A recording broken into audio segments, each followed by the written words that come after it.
Okay guys, what's up?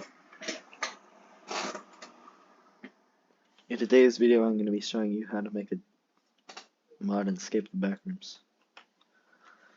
So, first off, you need to go into maps and open up the untitled map.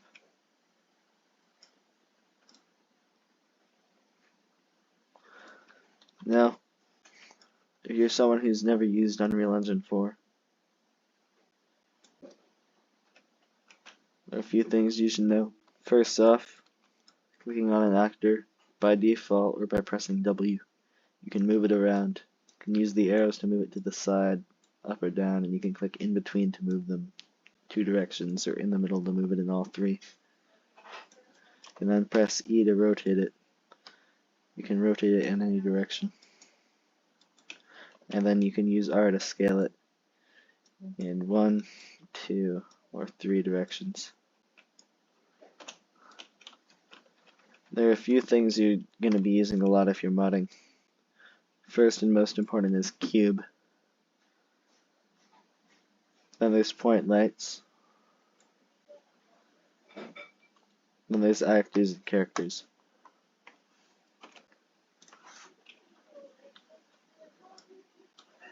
So first off here, I'm just going to make some walls around this map. Helpful hint, up here you can change how far you want to move it, how far you want to rotate it, or how much you want to scale it.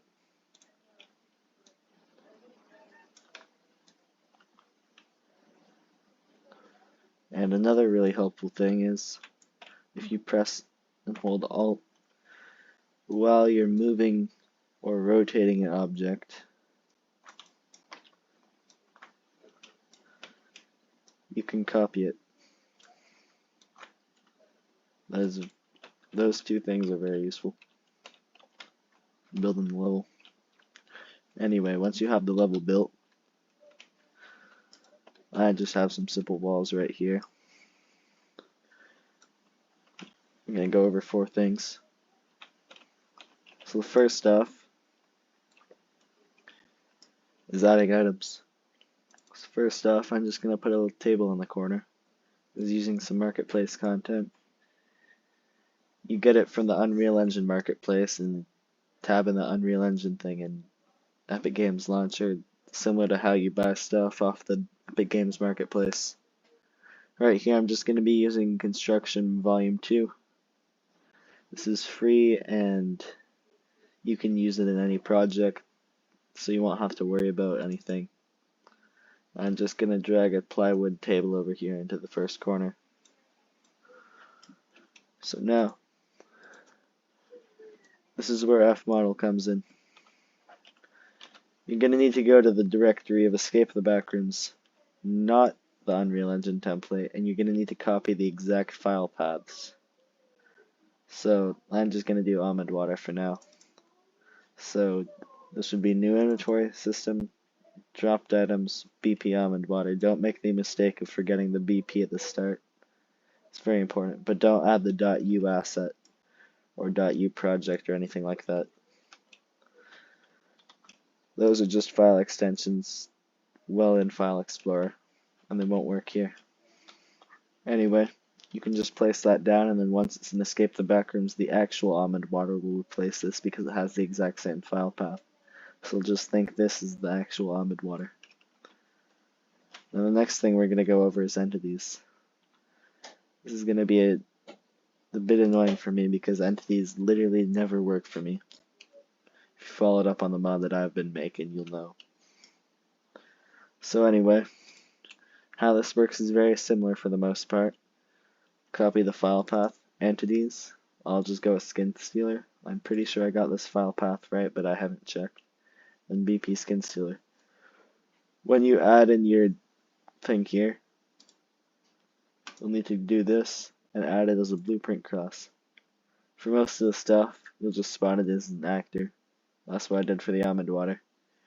But if you're spawning in an entity, say skin stealer, you'll need to make sure that it's a character. Anyway, drag your skin stealer in. and you're almost done. Now all you need to do is search here, nav mesh. Grab a nav mesh bounds volume, put it down, and scale it up. You can go to show, I think, and then you can go to what was the developer? I'm not sure, but I'm pretty sure you can press Control P. No, not Control P. There's some sort of file, some sort of shortcut, but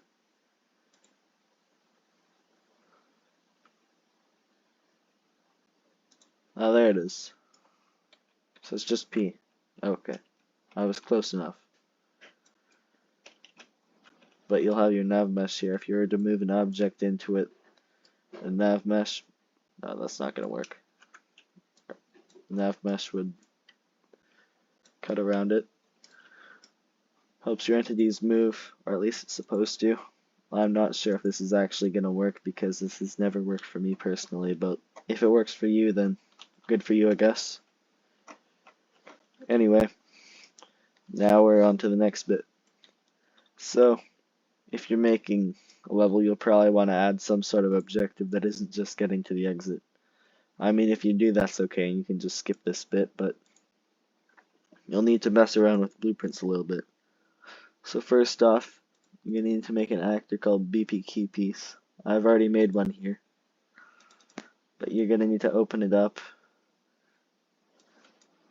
do a few things. First off is to create custom event and name it on actor used. You can just leave it there. And now you want to go up here and press add component and add a static mesh. You can just leave it like that. Press compile, press save, and then you're done. Now you want to right click this and press create child blueprint class. Name this one BP underscore button or something similar, and then do that again and name this one BP underscore gate or something similar. The BP means blueprint, by the way, in case you're wondering. Anyway, you're going to need to edit the scripts on both of these. The first part is the same for both of them. You're going to need to go to the event graph, and then from here, you'll need to drag off a set static mesh.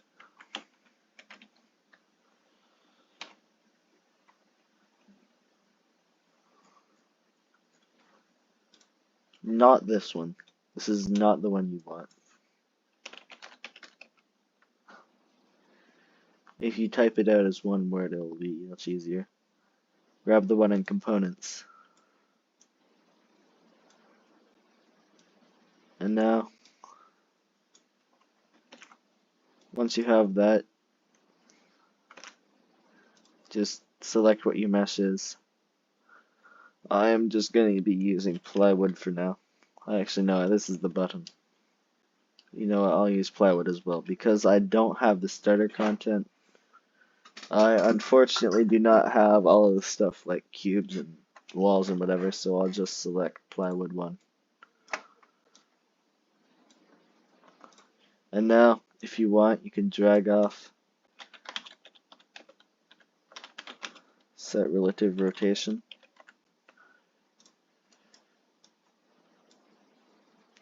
Drag this over here, and then you can set the rotation. You can also set relative scale 3D. There's also set relative transform, but you won't need that because you can just move the actor around. But yeah, you can use this to move it around. You can then copy all of this code into the gate. Just press Ctrl V because right clicking brings this up, and drag that onto there. And now for this next bit, you're going to need to go over here to functions, click override, and then go down to on actor used. For gate you don't need to do anything, but for here, drag off a get all actors of class. Then for actor class, select the gate that you just made. And now here, destroy actor. And bring this there as well.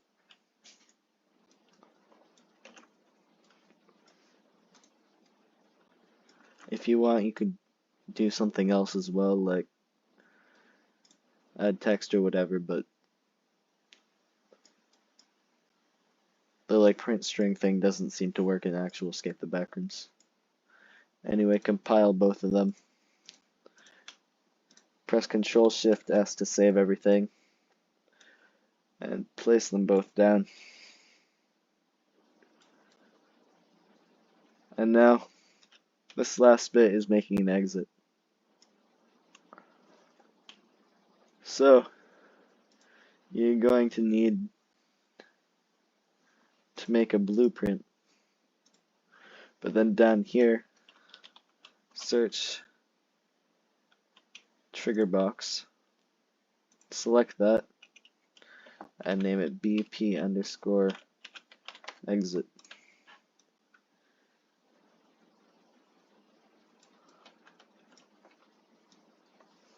You can place this down wherever.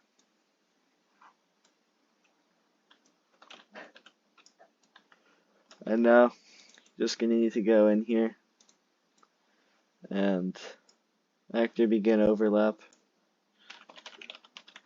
execute console command, and type server travel, whichever level you want to go for. For example, the hub. And compile that, Ctrl-Shift-S again, and you're pretty much done. A few things first though. First off, you can get rid of the skybox or swap it out for something else if you feel like clouds isn't your thing with the backrooms level. This here is the sun. You can rotate this and it will change the actual position of the sun. And the atmospheric fog, if you delete this, then everything's black. The skylight is just ambient light. Another thing to keep in mind is everything is a lot brighter in that editor than it is in the actual game. So if something looks too brightly lit, when you open up the game it probably won't actually be. It's just the editor trying to make it easier to develop. Another thing is that you'll probably need to move everything down, because the way the interposed map loader works is it spawns everything at exactly the coordinate 0, 0, 0. So when you spawn in, you'll be at those coordinates. A helpful way to figure out where that is to drag in a cube or sphere or something and set the location right here under transform to 0, 0, 0. You can figure out where they're going to spawn, which is right here. Anyway, once you're done that, you might see this up here saying lighting needs to be rebuilt. So click build. Do not do anything before you've built it. Like, this is very important. It might take a bit to load, and you might see something like this. Anyway, now that it's done, you'll know it's done because it will actually let you play on larger maps. It'll definitely take a lot longer. Here it's just because we barely have everything. On my project I easily had over 4,000 different things that I had to process. Have a larger map, you can drag in something called a what was it? It was light mass importance volume, and this shows the thing where it needs to build lighting. You can also add a reflection capture, either a box or a sphere. There should already be one up here by default, but box would probably be better. And this shows the thing, just like the other one where it should build the reflections. So it's basically just where it's going to do more advanced building. And yeah, that's pretty much it. Except for one thing. You're going to need to go over to world settings, go to game mode override, and select one of these. This will give you the sanity, stamina, and whatever stats of that level. So if you select pool rooms, the player will have infinite sanity and half the normal stamina. Select run, they'll have infinite stamina and sanity. If you select something like level 3, they'll slowly lose sanity and have normal stamina, which is what I usually use. And then you'll need to go over here to mods and then go over to example level. You can rename this to whatever you want. The names of these don't really matter. The example level actors, if you have some sort of custom actor, like I did with the gate and whatever.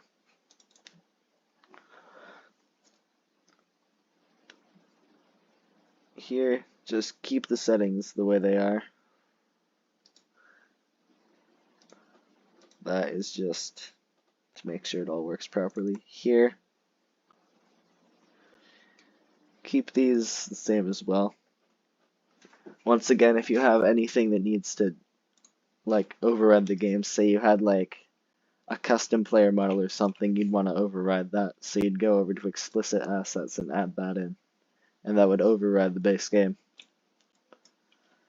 And then go into data tables, and then you have these two. These are for the map loader. So just name your mod whatever. I'll leave it at example level.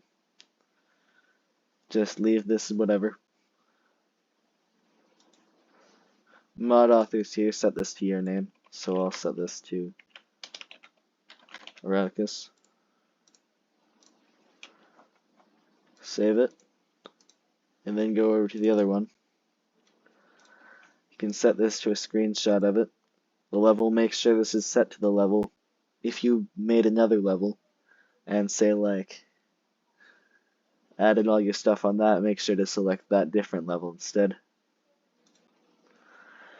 You can set that level creators. Here it's set to Devastators. I'll set that to Erraticus again. Now this is a bit weird because this will show up on map loader twice. But you can deal with that for now.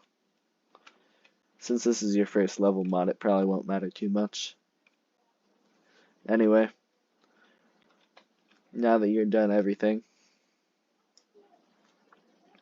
go over here, click File, and then go down to Package Project, click Windows 64-bit. It's probably going to say it's not listed as a supported platform.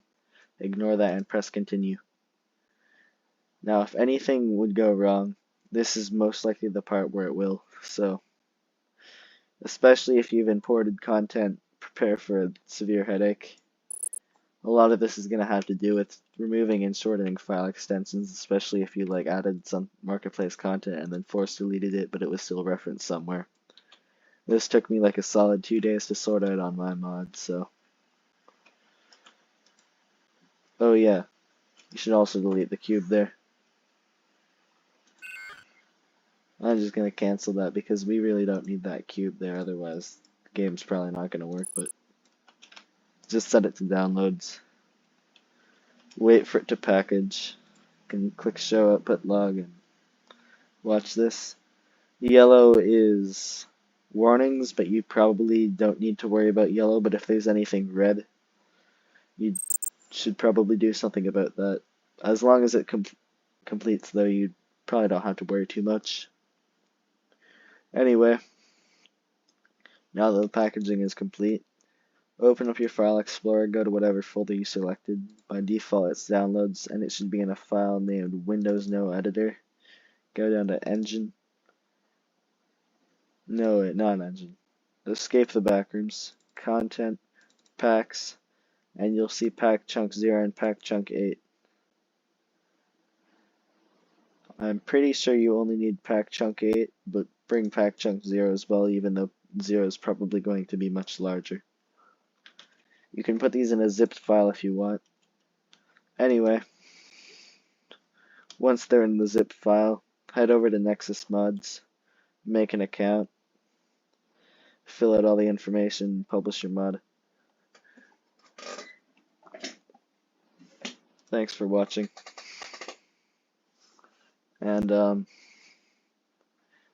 if anyone has any idea how to fix the entities, please tell me. This has been draining my sanity for the past few days now. I just need it to work. So yeah, see ya.